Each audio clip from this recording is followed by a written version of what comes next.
l'offre de l'agriculture 4.0 se densifie aujourd'hui. Un dernier exemple en date avec le compteur connecté Chemtag. Son principe est simple, éviter de perdre du temps avec la paperasse. Il est actuellement en test dans une vingtaine de CUMA. Notre solution comprend un compteur connecté qui permet de mesurer et d'enregistrer aussi bien le nombre de tours, les distances, les surfaces travaillées, mais aussi les temps d'utilisation. Notre solution a été créée dans le but d'oublier donc les carnets de travaux.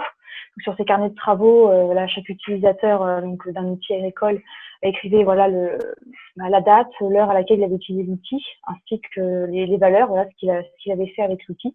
Là, il n'y a plus besoin puisque du coup le compteur fait ces choses-là. On a aussi donc un agenda pour réserver. Donc, il n'y a plus de problème d'illisibilité, problème météorologique ou de problème de carnet de travaux perdus. Ce compteur permet également d'économiser du temps pour le suivi d'activités et de générer moins d'erreurs grâce à la fiabilité de l'enregistrement. Capteurs connectés, robots autonomes ou encore applications de gestion de ferme, toutes ces solutions d'agriculture 4.0 promettent de faciliter le quotidien des agriculteurs. Ça permet aussi des meilleures conditions de travail, donc simplifier les relations avec les acteurs. En termes d'organisation et de gestion aussi, ça facilite tout cela. Comme je disais, notamment pour réserver, on passe plus pas forcément par quelqu'un, mais directement par un planning en ligne où tout le monde a accès, par exemple. La fiabilité des données est aujourd'hui aussi quelque chose de très recherché dans le domaine agricole, mais aussi très développé en termes d'outils connectés pour les agriculteurs. En effet, on peut voir que ça évite les problèmes de triche, notamment lorsque il y a des partages d'outils agricoles.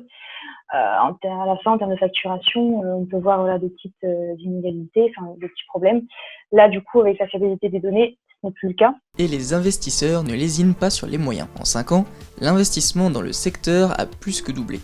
En 2019, 16 milliards d'euros ont été investis dans le monde sur ces nouvelles technologies pour le secteur agricole, dont 227 millions d'euros sur le marché français. Si on ne constate pas de résistance au changement dans les exploitations, en revanche, il y a un saut générationnel qui peut impliquer des difficultés lors de la mise en œuvre de ces solutions. Effectivement, il peut y avoir certaines barrières face à cette agriculture 4.0, cette nouvelle technologie, notamment le blocage un peu psychologique par rapport aux compétences technologiques. On se dit que on va pas forcément y arriver car on n'est pas très doué sur l'ordinateur, sur le téléphone.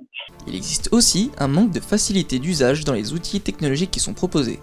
De même, si des acteurs du secteur œuvrent pour la connectivité entre les dispositifs de différentes marques, on peut constater parfois un manque d'interconnexion entre les solutions. Enfin, les startups devront se rapprocher au plus près des besoins des agriculteurs pour assurer l'essor de l'agriculture 4.0. En ce sens, faire appel au CUMA pour réaliser des tests apparaît comme une excellente idée.